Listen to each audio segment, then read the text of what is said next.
शब्द स्वरांचे बनती गाणे, साजनवानंद तराणे, रसिकांची हे जुळते नाते घडते जेव्हा सुरेल गाणे.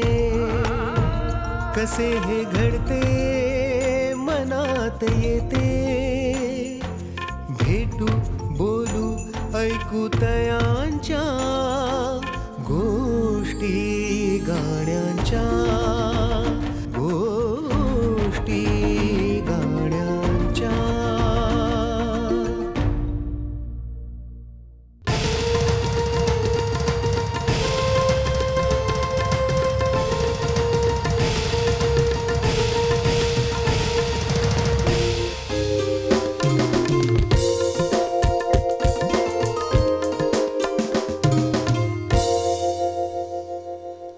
नमस्कार. गोष्टी गाण्यांच्या कार्यक्रमात आपल्या सगळ्यांचं स्वागत आहे. महाराष्ट्राची लोकपरंपरा, लोकसंगीत जे आपल्या मातीतून रुजलंय आणि आपल्या मातीतच आपल्या लोकांपर्यंत गेलंय. या लोकसंगीताची परंपरा महाराष्ट्राला खूप मोठी मिळाली आहे आणि याच परंपरेचे पायी असणारे असे दोन दमदार आवाज आज आपल्यासोबत आहेत. खरं तर लोकसंगीत जेव्हा आपण म्हणतो तेव्हा लोकपरंपरेने आलेले सगळे धागे या लोकसंगीतात कुठेतरी एकत्र येतात आणि म्हणूनच कदाचित ते जनमानसात खऱ्या अर्थाने रुजतं असं म्हणायला हरकत नाही. आणि हेच रुजवण्याचं काम, आपलं लोकसंगीत, आपली लोकपरंपरा पुढे नेण्याचं काम ज्या दोन आघाडीच्या कलावंतांनी केलं आहे, ते दोन तरुण दमदार आवाज आज आपल्यासोबत आहेत. उर्मिला धनगर आणि नंदेश उमप, दोघांचंही स्वागत आहे. नमस्कार. खरं तर समाज प्रबोधन हे लोकपरंपरेतनं खूप वर्ष, अनंत काळ खरं तर आपल्याकडे चालत आलं आहे आणि म्हणून कुठेतरी समाज प्रबोधनाचा धागा हा सातत्याने आपल्याला लोकपरंपरेशी जोडताना दिसलेला आहे. नंदेश, बाबांनी जी सुरुवात केली, शाहीर विठ्ठल उमप, आणि त्यांचा वारसा आज तू पुढे नेतोयस आणि आजपर्यंत तो छान टिकवलायस आणि तो यापुढेही टिकवशील असं आम्हाला नक्की खात्री आहे. तर आजच्या या लोकसंगीताची मैफिल आणि त्याची सुरुवात जर करायची असेल तर बाबांचा गण जर सादर झाला क्या बात, तर यापेक्षा वेगळी सुरुवात काय होऊ शकते? नक्कीच नक्कीच ऐकूया. यस.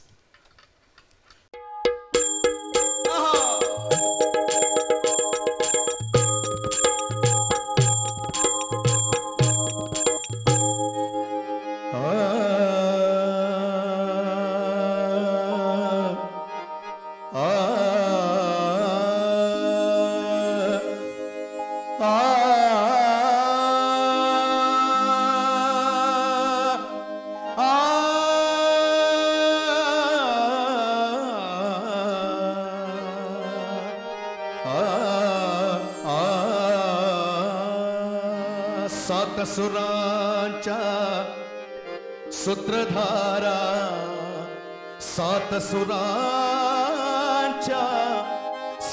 सुरांच्या सूत्रधारा, झुम झुम नाचत ये ओंकारा. सात सुरांच्या सूत्रधारा, झुम झुम नाचत ये ओंकारा. सात सुरांच्या सूत्रधारा, झुम झुम नाचत ये ओंकारा. सात सुरांच्या सूत्रधारा, झुम झुम नाचत ये ओंकारा. सात सुरांच्या सूत्रधारा, झुम झुम नाचत ये ओंकारा.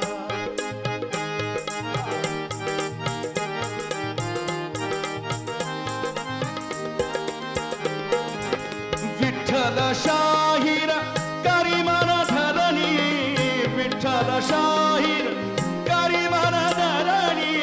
सभा रंगणी दे रंग भरणी, सभा रंगणी दे रंग भरणी. तुझ्याच स्मरणी आलो चरणी, तुझ्याच स्मरणी हे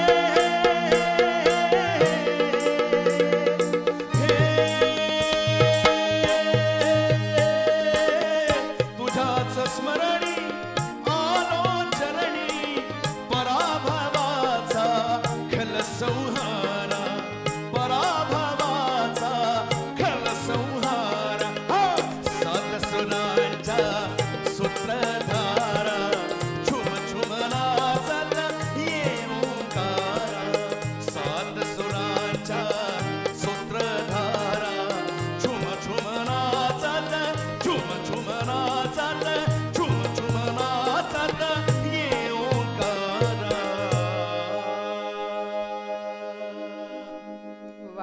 वा. नंदेश, धन्यवाद. खूप छान. खरं तर बाबांची आठवण आणि बाबांच्या आठवणीने आजच्या या मैफिलीला सुरुवात. खरंच ही मोठी गोष्ट आहे, कारण आज लोककलेला एक जे मोठं नाव बाबांनी करून ठेवलं ते खूप महत्त्वाचं आहे, मोलाचं आहे आणि आम्हालाही त्याचा नक्कीच अभिमान आहे. उर्मिला, तुझ्या बाबतीत हा वारसा घरी होता का, किंवा हा लोकपरंपरेचा धागा कुठेतरी तुझ्याशी कसा जोडलेला होता, काय सांगशील? मलाही सगळ्यात आधी नमस्कार. तर तेच म्हणणार होते की दादाला एक वारसा आहे लोकसंगीता निश्चितच. आणि सगळ्यांना माहिती आहे, मी सारेगमप जेव्हा विजेती झाले त्याचं बक्षीस म्हणजे अंतिम बक्षीस होतं ते मला बाबांच्या हस्ते मिळालं. अरे वा. ही एक मोठं गिफ्ट होतं माझ्यासाठी. मी असं म्हणेन की आयुष्याच्या अशा टप्प्यावर मला ते मिळालं. आणि कुठेतरी माझ्या आवाजाशी रिलेट केलं जातं लोकसंगीत, किंवा त्या माझ्या आवाजात ते खूप आवडतं लोकांना ऐकायला, आणि म्हणून कुठेतरी एक आहे लोकसंगीताशी जोडलेली. बरोबर. पण हा दमदार आवाज आपल्याकडे आहे. मुळात जसं असतं ना की आपल्याकडे नेमकं काय आहे हे आपल्याला कधी कळतं, तर ते तुला कधी कळलं की हा दमदार आवाज माझ्याकडे आहे? हो, खरं तर खूप उशिरा कळालं मला. कारण तेच की शिक्षण नव्हतं गाण्यासंबंधित माझ्याकडे, आणि तसं वातावरणही नव्हतं असं म्हणायला हरकत नाही. खूप उशिरा म्हणजे जवळजवळ मी SYBA ला असताना मी गाण्याचा क्लास. बरं. अच्छा. तिथे माझं शिक्षण सुरू झालं, मला गाण्याचे गुरु लाभले, आणि मग खरं तर कुठेतरी स्वतःचा मला सापडला, आणि मग माझ्या आवाजाची ओळख मला झाली, आणि मग कुठेतरी गाणं सुरू झालं. बरोबर बरोबर. आणि हे गाणं सुरू होतानाच मला वाटतं देवीची कृपा ज्याला म्हणतो आपण, की परमेश्वराची कृपा आपल्यावर असावी, तसं पहिलंच गाणं तुला आई अंबे मिळालं. करिअरच्या सुरुवातीलाच मला हे गाणं मिळालं, आणि मला त्यासाठी स्टेट अवॉर्ड सुद्धा मिळाला. एक्झॅक्टली. खूप खूप मोठी गोष्ट.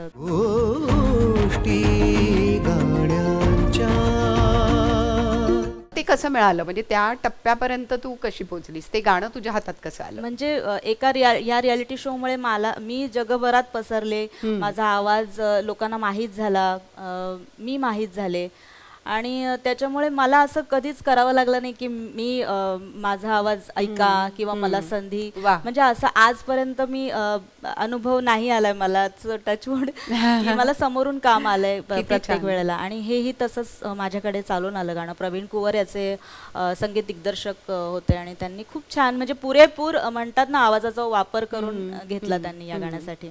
ऐकूया आपण ते. अखंड ज्योत देवते तुझ्या निरांजनातली,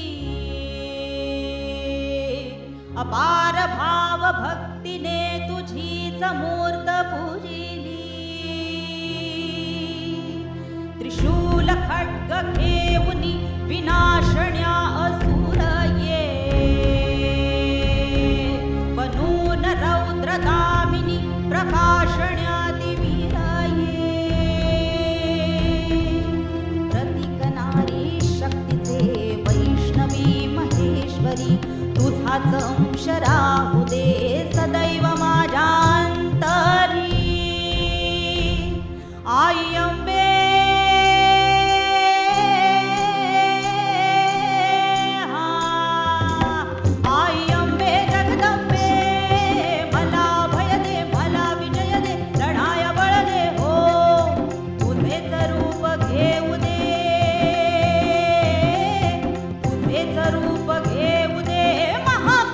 शौर्य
वा वा. खरंच मला बळ दे हे म्हणायची गरज आहे या गाण्यामध्ये. इतका श्वास एका श्वासात इतकं म्हणणं आणि खरंच कठीण आहे. पण हे देवीने बळ दिलं तुला, कारण मला वाटतं पाठोपाठ काही गाणी तुझी देवीची झाली त्या काळामध्ये. हो. आणि ते चॅलेंज काय होतं? म्हणजे मला आठवतंय की त्या रियालिटी शो मध्ये जेव्हा फायनल होती त्यावेळेला अजय अतुल सरांचं गाणं ललाटी भंडारा हे इतकं आवडलं त्या वेळेला की ते गाणं ऐकूनच मला म्हणजे बऱ्याचशा ऑपॉर्च्युनिटीज ज्या होत्या ते गाणं ऐकूनच माझ्याकडे आल्या. सो मला असं वाटतं ते रिलेट करत होते की नाही तसं जे गायलीच ना तसंच आम्हाला हे पण हवंय वगैरे. आणि खरोखर म्हणजे ती आर्तता पण आहे, तो एक फोर्स पण आहे तुझ्या आवाजात की जो एक भक्ताचं म्हणतात ना परमेश्वराशी नातं जोडण्याचं. मला बऱ्याचदा असं म्हणायचं देखील की तुमच्या आवाजात ना देवीची गाणी फारच छान वाटतात, नेहमी म्हणत जा. मला वाटतं दुर्गाई पण त्यानंतर म्हणजे काही काळानंतर आलं, पण तेही असंच गाजलं, खूप गाजलं. म्हणजे अजूनही कार्यक्रमांमध्ये विशेष मागणी असते की ते गाणं घ्या. बरोबर. आणि ते गाणं सुद्धा खूप चॅलेंजिंग होतं कारण खूप शब्द आहेत त्या गाण्यामध्ये आणि म्हणजे सहज नाही पटकन गाता येणार कोणाला, म्हणजे खूप प्रॅक्टिस करावी लागेल तेव्हा ते. आणि खूप मजा आली ते गाणं करताना, काहीतरी वेगळं अजून देवीचंच पण तरीही वेगळं. तरी ते चॅलेंज जे होतं ते तुझ्या स्वरातनच आम्हाला मला वाटतं ऐकायला आवडेल की ते चॅलेंज कसं स्वीकारलंस. कारण आता जसं तू गायलीस तेव्हा लक्षात आलं की अरे बापरे श्वास किती घ्यावा लागतो, म्हणजे एका श्वासात किती गोष्टी स्वरांमध्ये घ्याव्या लागतात. गाणाऱ्यांना हे कळेल आणि मला असं वाटतं दुर्गाई पण अशाच प्रकारे वेगळं त्यातलं जे आव्हान आहे ते आपण ऐकूया. नक्की.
क्या बात आहे.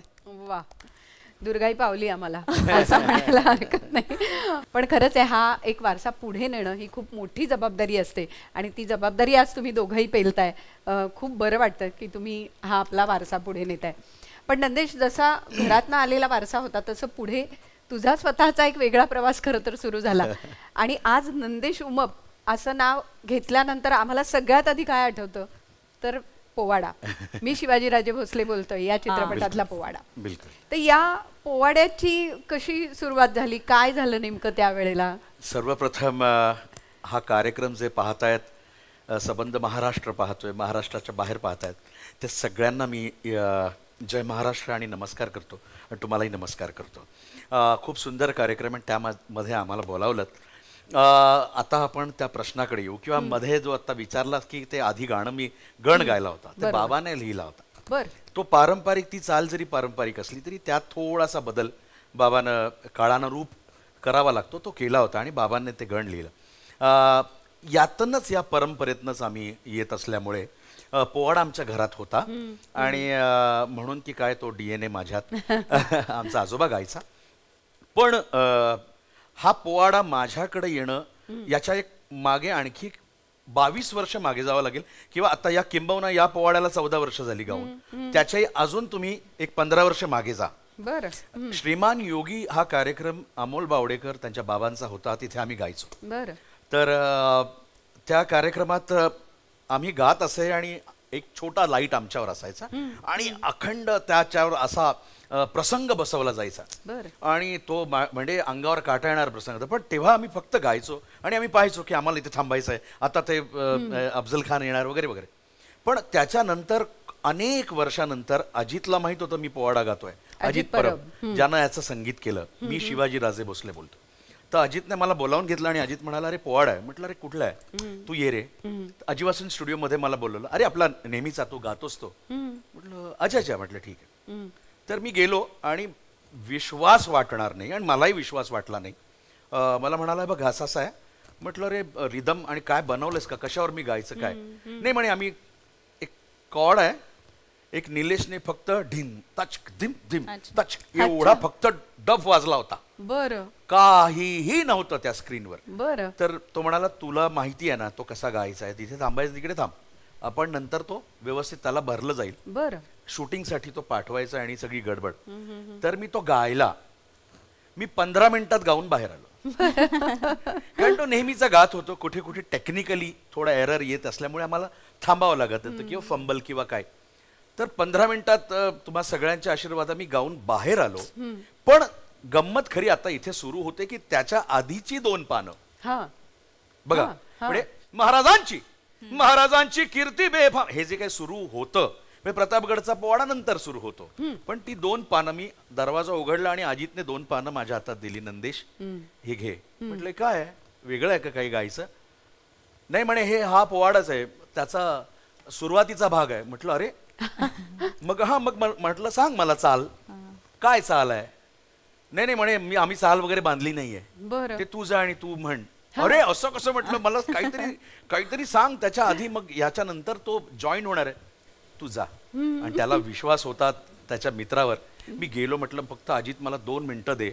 मी एक आधीच एक पान वाचलं. मला एक अंदाज कळला की तो महाराजांची कीर्ती बेफाम वगैरे तो तिथला महालातला सीन आहे, जिजाऊंचा, आणि तो मला थोडासा अंदाज आला. प्रसंगही तो डोळ्यासमोर उभा राहिला. आणि हे का झालं तुला सांगतो की किंबहुना बाबा बरोबर राहताना किंवा इतर लोकांबरोबर राहताना ती कशी चाल आहे, कशी म्हणणी आहे, त्याला म्हणणी म्हणतो आम्ही. चाल आपण त्याला म्हणणी म्हणतो.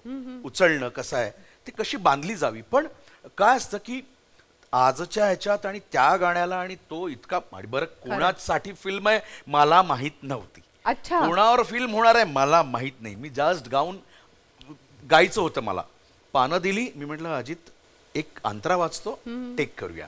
एक अंतरा वाचतो, टेक करूया. तू बिलीव्ह नाही करणार, एक अंतरा वाचून आम्ही टेक करत होतो. असा मी परत एक 10 मिनिटात ते गाऊन पुन्हा बाहेर आलो.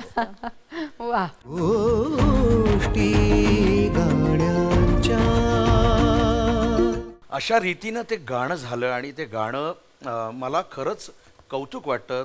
अगदी 3 वर्षाच्या मुलापासून अगदी ते सगळी मंडळी आजही ते गाणं आणि आवर्जून म्हणतात आजही ते. कारण काय, त्याच्यात परंपरा आहे, त्याच्यात स्टोरी आहे आणि त्याच्यात छत्रपती शिवाजी महाराजांना केलेला पराक्रम आहे आणि त्या शब्दांची गंमत आहे.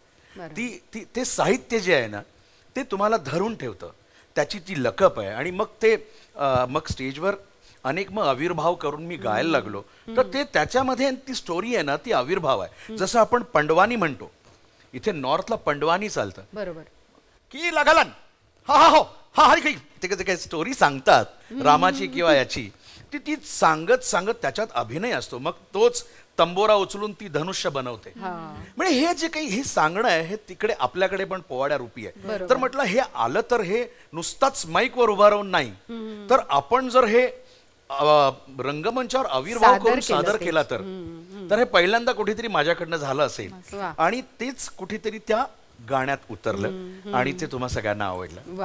आणि खरंच आहे, तू म्हणतोस तसं लहान मुलांपासून सगळ्या तरुणांपर्यंत मोठ्यांपर्यंत तो म्हटला जातो. म्हणजे आज कुठेही स्पर्धा असली तर हा पोवाडा म्हटल्याशिवाय काही होत नाही. बिलकुल. तर सुंदर पोवाडा झालाय आणि तो इतका मोठा नाही आपल्याला कार्यक्रमात घेता येणार, पण त्याची एक छोटीशी झलक जर आम्हाला ऐकली तर आवडेल. प्रतापगडच्या पायथ्याशी खाने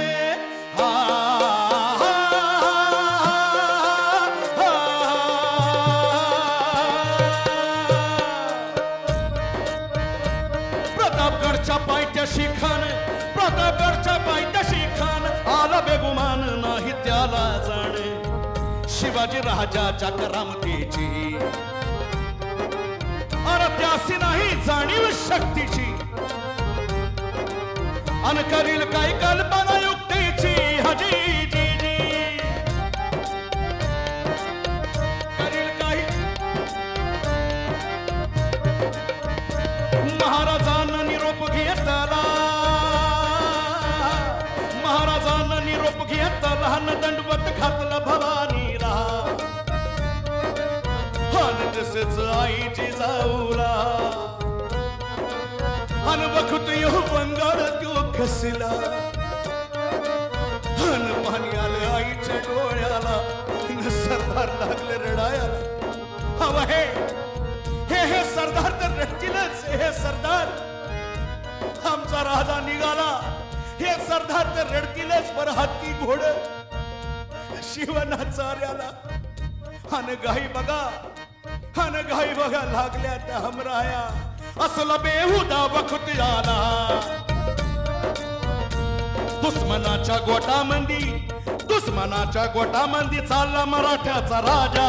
अहो राजा हो जिरादाजी रहजीजी, अहो राजा हो जिरादाजी रहजीजी, अहो राजा हो जिरादाजी रहजीजी हो. वा वा नंदेश, किती म्हणजे ओजस्वी वाणी आणि त्यातून तो स्वर हे सगळं सादर करणं खूप कठीण आहे. पण हे पुन्हा एकदा चित्रपटांसाठी त्याचा एक वेगळा बाज प्रत्येक वेळी आपल्याला दिसतो. मला वाटतं उर्मिला तुला सुद्धा वेगवेगळ्या चित्रपटांमधनं खूप छान गाणी म्हणता आली. म्हणजे सुरुवातीला कुठेतरी तो देवीची गाणी होती, त्यातनं कुठेतरी तू बाहेर पडलीस आणि चित्रपटांसाठी स्वतंत्र गाणी तुला करता आली किंवा म्हणता आली. मला वाटतं देऊळ असेल किंवा यशवंतराव असेल. यशवंतरावसाठी सुद्धा मला वाटतं तू काही ओव्या गायली होतीस. आनंद मोडकांचं संगीत होतं. काय अनुभव होता तो? पण त्याही आधी मी असं सांगेन की हापूस नावाच्या चित्रपटातनं माझ्या करिअरला खरी सुरुवात झाली. पार्श्वगायनाला सुरुवात झाली. 4 ओळी होत्या, पण त्या जेव्हा मोठ्या पडद्यावर पहिल्यांदा जेव्हा मी ऐकलं तर काय तो एक्सपिरियन्सच खूप वेगळा होता की आपण अतिशय म्हणजे मी प्रत्येक मुलाखतीत असं म्हणत असते की मी टीव्हीच्या ह्या बाजूला होते आणि मी कधी त्या बाजूला गेले, त्या लोकांमध्ये गेले आणि खूप मस्त सुरुवात झाली. त्या 4 ओळी का असेना पण खूप मला विशेष वाटतात त्या ओळी, आजही खूप आवडतात. आणि त्यानंतर मग लगेचच अवधूत दादाकडे मी गायले, आम्ही नाही जा सारखं गाणं झालं. सो म्हणजे अशा पद्धतीने ती काही गाणी सुरुवात झाली त्या सगळ्या विषयाची, वेगवेगळ्या जॉनरची गाणी येत गेली. तसंच यशवंतराव म्हणालात, खूप सुंदर अनुभव होता. आनंद मोडकांसारख्या मला दादाने पण त्यात गायलंय माझ्या बरोबर आणि मस्त अनुभव होता. त्यांनी स्वतःहून कॉल करणं आणि आमची प्रॉपर रिहर्सल वगैरे, कारण ते खूप असे शिस्तीचे होते. स्वतः रेकॉर्डिंग सुरू असताना ते जितका वेळ गायक उभा असायचा तितका वेळ ते सुद्धा उभे असायचे पलीकडे. त्याच्यामुळे मग असं वाटतं अरे ती इतके वयस्कर व्यक्ती आणि आपण, कारण ते खूप वेळ रेकॉर्डिंग म्हणजे दिवसभर मला असं आठवतं की चालायचं रेकॉर्डिंग, कारण त्यांच्या मनासारखं जोपर्यंत येत नसायचं तोपर्यंत होत राहायचं गाणं.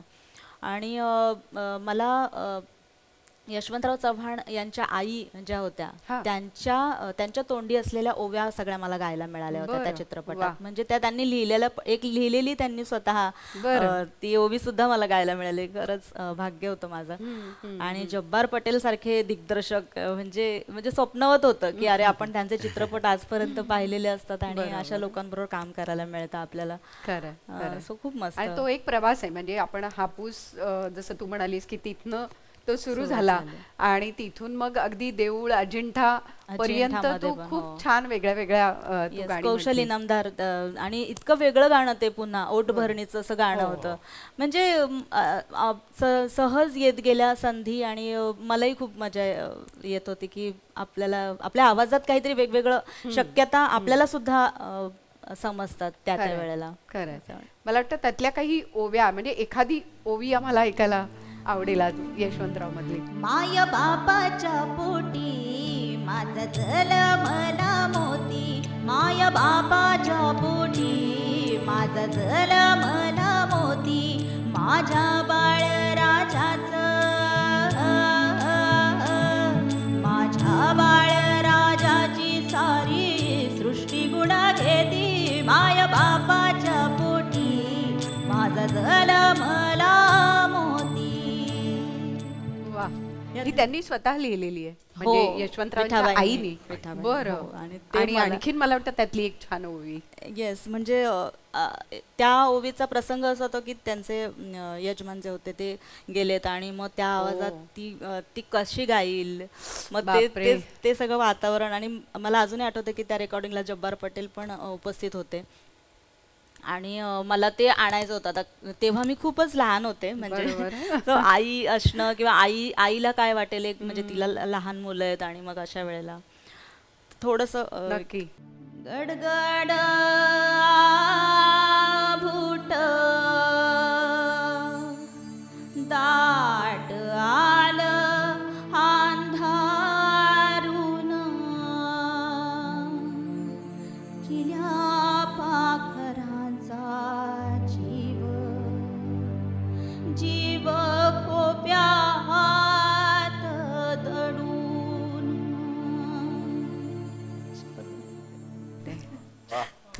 पण हे तू तेव्हाही म्हणजे आत्ता कदाचित तू जास्त मॅच्युरिटीने म्हटलंस का, की हे तेव्हाही ती मॅच्युरिटी आणली असं आलं होती? होतं. बापरे.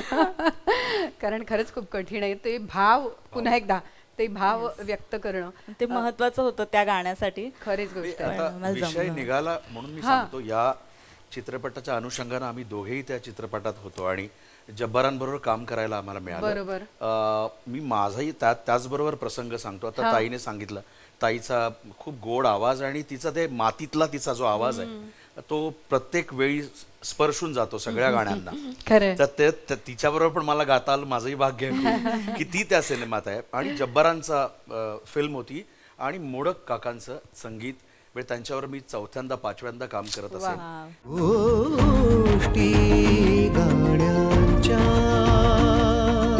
पण मला इथे विशेष आणखी सांगावंसं वाटतं, आमचा मित्र जो खूप आमचा जिवलग मित्र जो आता नाही आमच्यासोबत, आमचा बबड्या म्हणजे आमचा नरेंद्र भिडे, त्याने या सगळ्या गीतांना संगीत संयोजनाचं काम केलं होतं. आणि त्याच्या स्टुडिओत कर्वेनगर मध्ये आम्ही ही सगळी गाणी रेकॉर्ड केली होती. तू विश्वास नाही करणार, आता ताईने छेडलाय विषय म्हणून मी त्या गाण्यांचा विषय निघाला म्हणून मला 10 गाणी होती. बरं. पण ती मॉन्टाजेस म्हणून जात होती सगळ्या फिल्मभर. आणि मला 2 दिवस आनंद मोडकांनी पुण्यात येऊन थांबवलं होतं आणि 3ऱ्या दिवशी रेकॉर्डिंग होतं. मी म्हटलं नको काका, मी एक दिवस येतो आणि मग नाही तू यायचं. आणि त्या दिवशी आले. आदल्या दिवशी सगळं आम्ही दिवसभर सगळं रिहर्सल केली, सगळी गाणी केली. त्या कट टू कट मला यशवंतरावांची कहाणी सांगितली, त्यांच्या पत्नीची सगळी कहाणी सांगितली, गाणी सगळी दिली. एक जवळजवळ 2 मिनिटाची, 2 ते 1.25 मिनिटाची, 2.25 मिनिटाची एका प्यारा होता. पण तो सगळा काळी 5 आणि काळी 4च्या त्या टिपेच्या व्हॉइसमध्ये, कारण संयुक्त महाराष्ट्राचा तो काळ होता आणि त्या काळातला आवाज पाहिजे म्हणून जब्बारांनी सांगितलं, अरे तर विठ्ठलराव तर नाहीये, मग त्यांचा आवाज कोण, तो मोडकांनी माझा सजेस्ट केला. पण नंदू गाईल, त्यांना माहित नव्हतं की नंदू गाईल ही सगळी गाणी, कारण मला विठ्ठलरावांसारखा आवाज आणि तो त्या काळातला आवाज किंवा त्या पद्धतीचा पाहिजे. माझं भाग्य, मी गेलो आणि काकांनी माझं ऐकवलं तिकडे, म्हणजे नाही ओके नंदेशला बोलवा. गेली, आम्ही रिहर्सल केली. आदल्या दिवशी 2ऱ्या दिवशी रेकॉर्डिंग होतं. मला चैन पडेना हॉटेलमध्ये की मी कधी एकदा जातोय आणि गातोय. विश्वास नाही वाटणार तुम्हाला. मी काका 1 वाजले, मी येऊ का, तू जेवलायस का, तू जेवून घे मग ये.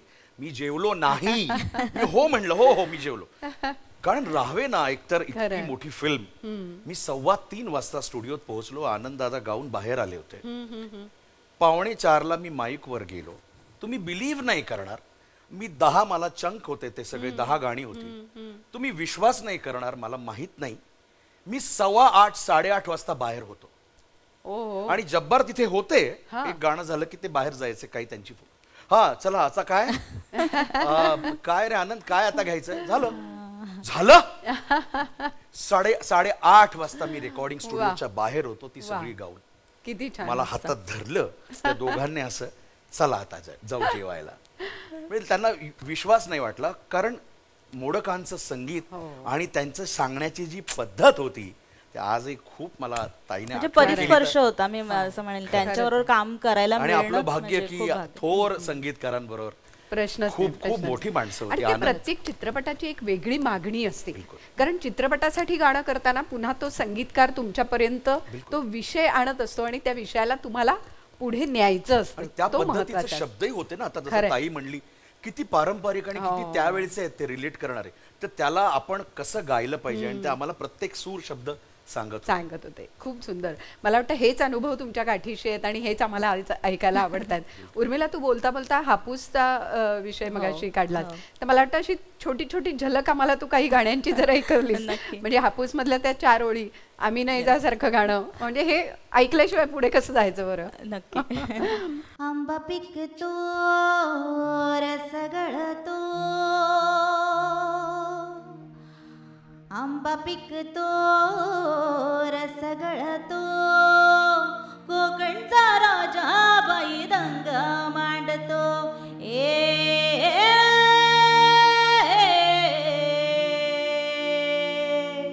आंबा पिकतो रस गळतो कोकणचा राजा बाई दंग मांडतो सूर्य जळतो कोणी तळतो तरी कसा मोहरून फुली फळतो शिवाराचा जीव कसा परिमळतो. सुंदर. वा वा. अगदी कोकणात गेल्यासारखं वाटायला लागलं. अगदी रसाळ गाणं.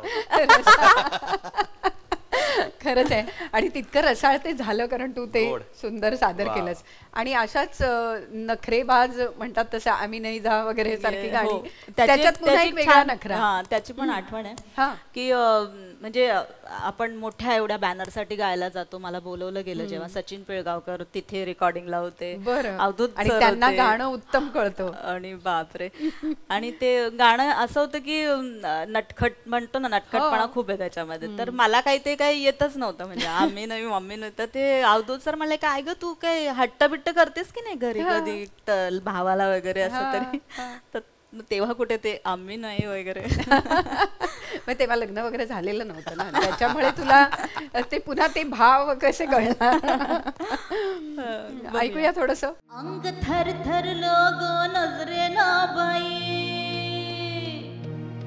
पाहुन तुमची नजर साधे नाही अंग थर थरलं गो नजरेला बाई पाहुन तुमची नजर साधी नाही असं हित तिथं बघणं बरं हाय का असं हित तिथं बघणं बरं हाय का अव बघल कुणीतरी पाहुण बघल कुणीतरी राया बघल कुणीतरी आम्ही नाही जा आम्ही नाही जा आम्ही नाही जा आम्ही नाही जा आम्ही नाही जा आम्ही नाही आम्ही नाही आम्ही नाही जा अव बघल कुणीतरी आम्ही नाही जा. क्या बात आहे. ती दाखवत नाही पण ती खूप खट्याळ आहे.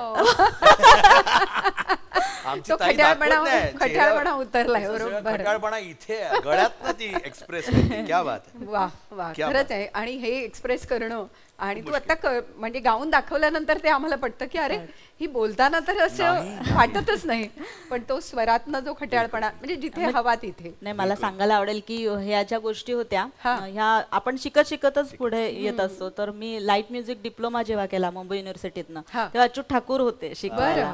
त्यांच्याकडे जे मी काही शिकले ना गाणं म्हणजे मी माझ्या आयुष्यभरासाठीची शिदोरी आहेत. त्यांची जी 2 वर्ष 1.5 वर्ष जे मी शिकले असेल त्यांच्याकडे तर ते म्हणायचे बघा उर्मिला असं नाही राहून चालत. मग गायकाला सगळ्या भूमिका पार पाडाव्या लागतात आणि मग त्या त्या ते एक्सप्रेशन्स असलेलं गाणं आपल्याला गाताना नक्कीच याचा उपयोग होतो. आणि ते कुठेतरी ती शिदोरी आज तुझ्यापर्यंत म्हणजे तुझ्याकडे आहे ती शिदोरी जिचा वापर तुला प्रत्येक वेळी मला वाटतं करता येतोय. छान. आणि हेच चॅलेंज असतं. नंदेश तुझ्यासाठी 2014 हे साल खूप महत्वाचं होतं. म्हणजे चिंटू नावाचा एक चित्रपट आला होता खूप वेगळ्या म्हणजे खूप वेगळ्या धर्तीचा असा तो चित्रपट आणि त्याच्यासाठी तुला बेस्ट सिंगर अवॉर्ड मिळालं होतं. आणखीनही पुढच्या काही घडामोडी घडल्यात पण चिंटूचा अनुभव कसा होता? खूपच सुंदर. हे गीत लिहिलं होतं श्रीरंग गोडबोले यांनी आणि संगीतबद्ध आमचा मित्र सलील यानं केलं होतं. आणि मला वाटतं ती फिल्म पण त्याचीच होती. फिल्म श्रीरंगाचीच होती आणि खूप सुंदर फिल्म, म्हणजे मुलांसाठीची फिल्म होती, पण त्याच्यामध्ये एक कथा होती, चित्रकथा, आणि त्या चित्रकथेला ते चाल लावली होती आणि त्याच्यातनं काय म्हणतो पझल उलगडत जातं. मग ते पझल उलगडणं त्या लहान मुलांच्या ह्याच्यातनं, पण ते कथा सांगितल्यानंतर मुलांना त्याची आठवण येते आणि त्या कथेप्रमाणे ज्या माणसाने कथा सांगितली आहे त्याप्रमाणे ते पुढे पुढे एक एक दार उघडत जातात. तर अशी ती स्टोरी होती त्याच्यामध्ये. फक्त गाणं नव्हतं, तर त्यातनं ते सांगणं होतं की आता काय झालं, मग काय झालं, मग काय आलं. तर हे सगळं खूप खूप अविस्मरणीय अशा गोष्टी होत्या की आम्ही नुसतं गात नाही, काही काही वेळा गाणी अशी भेटतात ना की त्याच्यातनं तुम्हाला चित्र उभं करायचं असतं, नुसतं गायचं नसतं. म्हणजे मी गातोय किंवा धिंगाणा आहे एक वेगळा बाज आहे, पोवाडा एक वेगळा बाज आहे, गझल एक वेगळा, पण काही गाणी अशी असतात की चित्र तुम्हाला उभं करता आलं पाहिजे तुमच्या सुरातनं. आणि ते खूप मेहनत सलीलने घेतली माझ्यासाठी आणि श्रीरंग दादांनी खूप त्यातनं सांगितलं, नाही नाही देश असं नको, इथे थांब, इथे असा शब्द.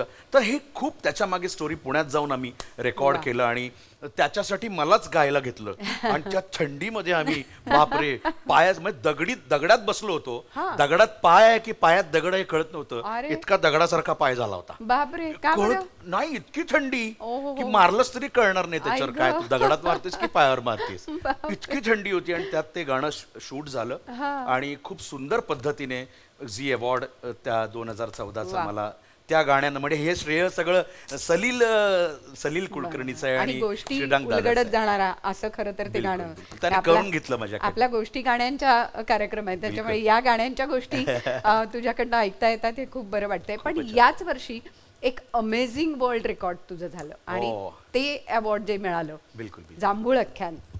म्हणजे बाबांनी तर केलं जांभूळ अख्यान, पण पुढे जांभूळ अख्यान तू ज्या पद्धतीने चालू ठेवलंस आणि तो 50 मीटरचा अंगरखा आणि काय सगळं अमेझिंगच होतं ते सगळं. सर्वप्रथम आता हिने जे नाव घेतलं पंडित अच्युत ठाकूर, आधी त्यांना मी स्मरण करतो कारण ते आपल्यातनं निघून गेले आत्ताच 1.5 वर्षापूर्वी कोविडच्या काळात. पण हे त्यांचं सगळं देण आहे, त्यांचं संगीत, सुरेश चिखलींचं नाटक त्यांनी लिहिलेलं, हे काव्य त्यांचं, आणि बाबा त्यात काम करायचं आणि विलक्षण होतं. म्हणजे सगळं भारावून टाकणारं काम होतं.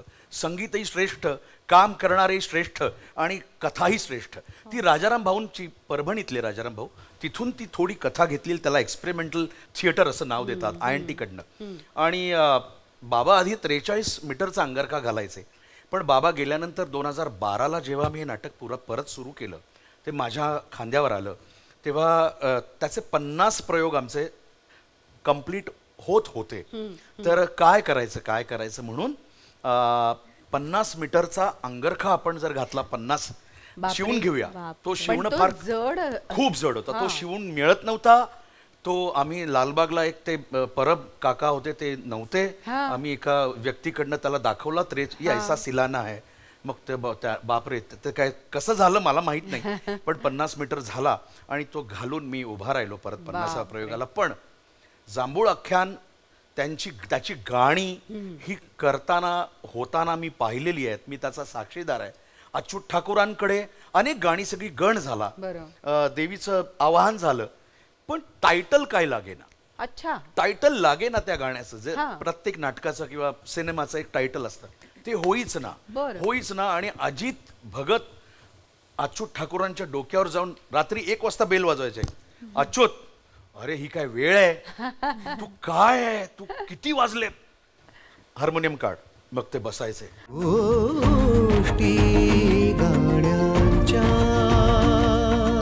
अनेक दिवस रात्र त्यांचं ह्याच्यामध्ये गेलं. आणि वन फाईन डे ते आमचे संबळी आहेत, जे पारंपरिक संबळी होते, त्यांनी काहीतरी गाणं ऐकवलं आणि त्याच्यावर ते म्हणाले, ओके मी याच्यावर काहीतरी बसवतो, मला आता सुचतंय.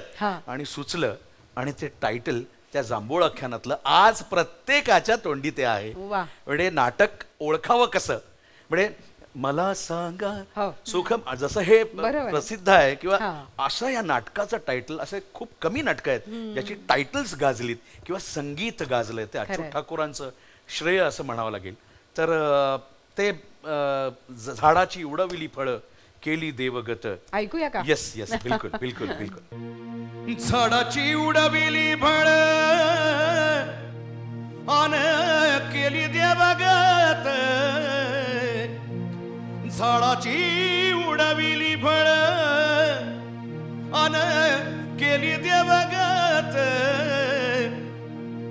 एक झाडाला एक फळ लईच निर्मळ हानु ते ठिगा भुळल. अन कर्णाला पाहून अन कर्णाला पाहून द्रौपदीचं मन पाकुळलं. अन कर्णाला पाहून द्रौपदीचं मन पाकुळलं.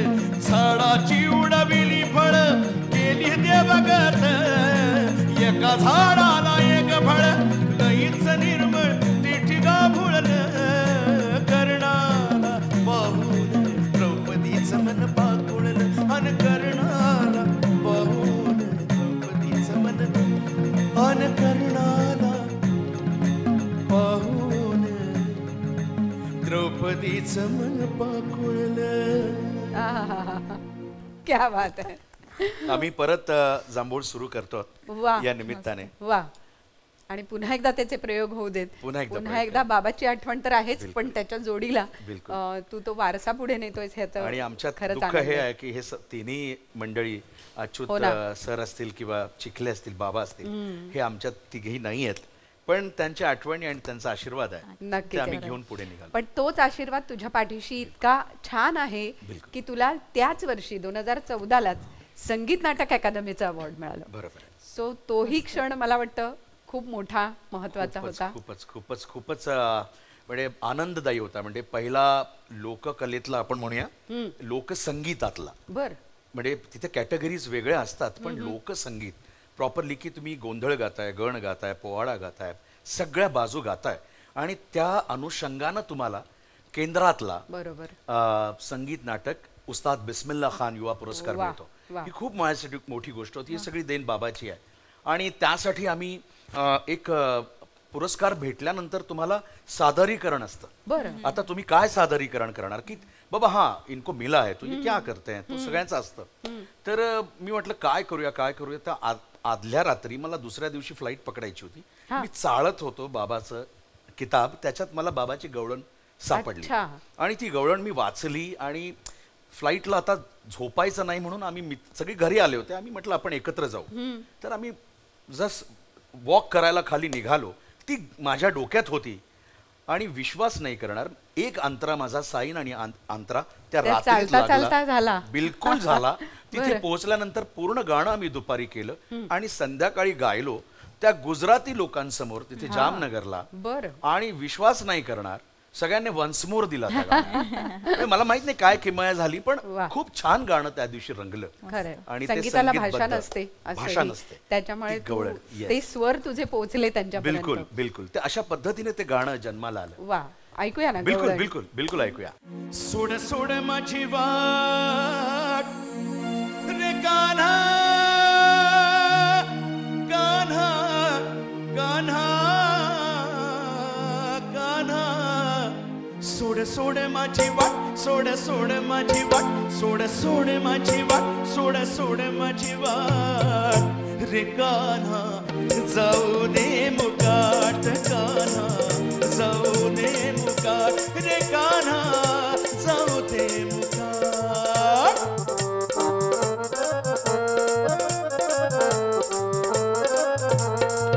हो किती करू मी लाडी गोडी, किती करू मी लाडी गोडी, माझ्या पदरा का तोडी, माझ्या पदरा का तोडी. डोई हिंदळे रे माठ, डोई दुधाचे रे माठ, डोई हिंदळे रे माठ, डोई दुधाचे रे माठ रे कान्हा.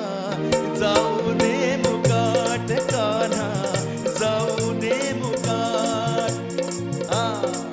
सोड सोड माझी वाट, सोड सोड माझी वाट, सोड सोड माझी वाट, सोड सोड माझी वाट रे कान्हा.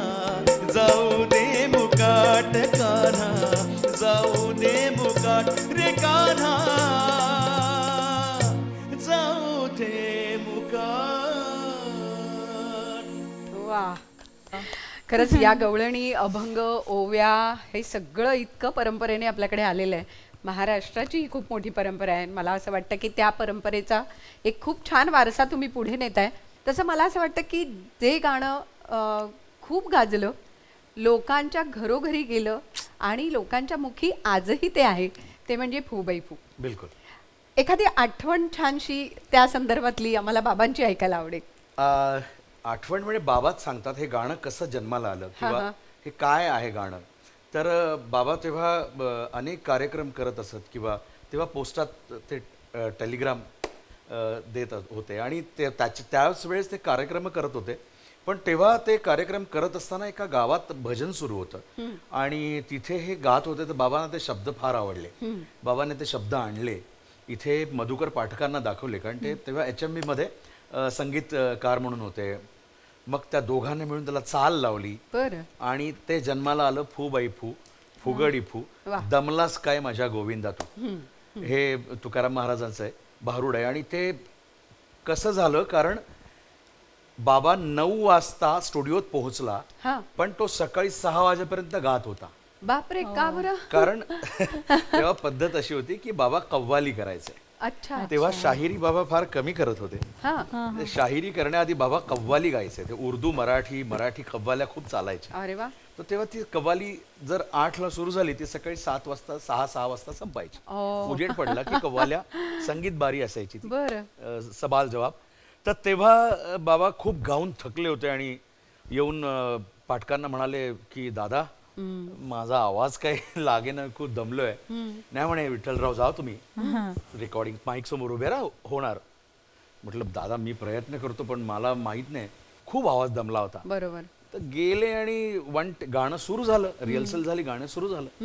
1 टेक गायले बाबा आतमध्ये. ते म्हणाले आत या तुम्ही, ऐकायला या म्हणे. म्हणे इथे दाखवा मला आवाज तुमचा बसलेला दिसतोय का. अजिबात नाही. ते रात्र वाटत नव्हतं की हा माणूस रात्रभर गाऊन सकाळी 9 वाजता स्टुडिओत जाऊन रेकॉर्ड केलंय गाणं. किती छान. आणि मग त्याने रेकॉर्ड केला, त्या गाण्यानं इतिहास केला. म्हणून त्याला ते एव्हरग्रीन गाणं आजही लोक त्या तालावर नाचतायत. आणि आम्ही दुबई किंवा अमेरिकेत किंवा लंडनमध्ये जिथे जिथे मी जातो तिथेही लोकांना लाईव्ह या गाण्यावर खूप नाचवतो. म्हणजे या गाण्याची फरमाईश झाल्याशिवाय तुझी मैफिल काही संपायची नाही हे नक्की आहे. म्हणूनच मला असं वाटतं की आपल्या या कार्यक्रमात सुद्धा या गाण्यांची खास फरमाईश. अगदी अगदी.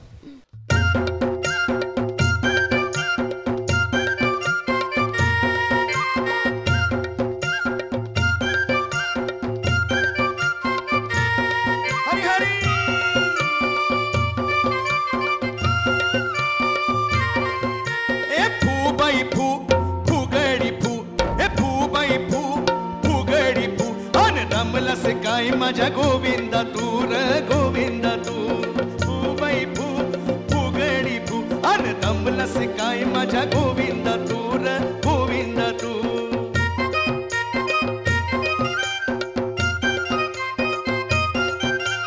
आत पोकळ बाहेर पोकळ डोंबाऱ्याचा वेळू, आत पोकळ बाहेर पोकळ, आत पोकळ बाहेर पोकळ, आत पोकळ पोकळ.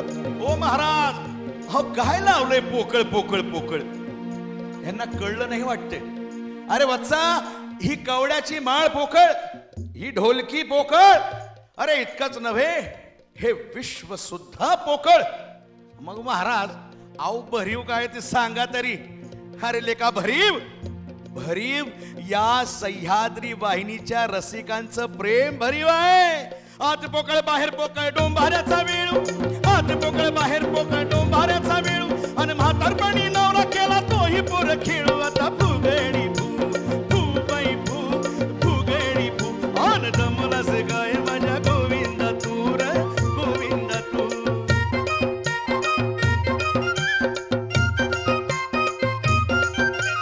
संतांची निंदा केली निंदा नाही बरी, संतांची निंदा केली निंदा नाही बरी. तुकाराम शरण गेले सद्गुरु पायी. आता फुगडी फू, फू बाई फू, फुगडी फू, अन दमलास काय माझ्या गोविंदा तू र गोविंदा तू. हे फू बाई फू,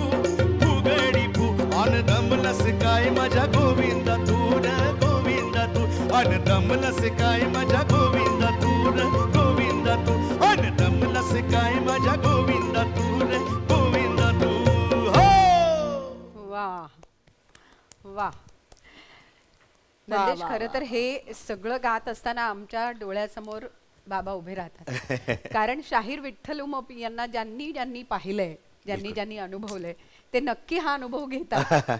पण बाबाकडनं शिकायला खूप मिळालं तुला. बिलकुल बिलकुल. मला असं वाटतं की आज थोडंसं आपण प्रेक्षकांनाही सांगूया की आम्ही थोडंसं जाऊन येतो, आज थोडंसं थांबूया आणि नक्कीच पुढच्या भागात पुन्हा भेटूया.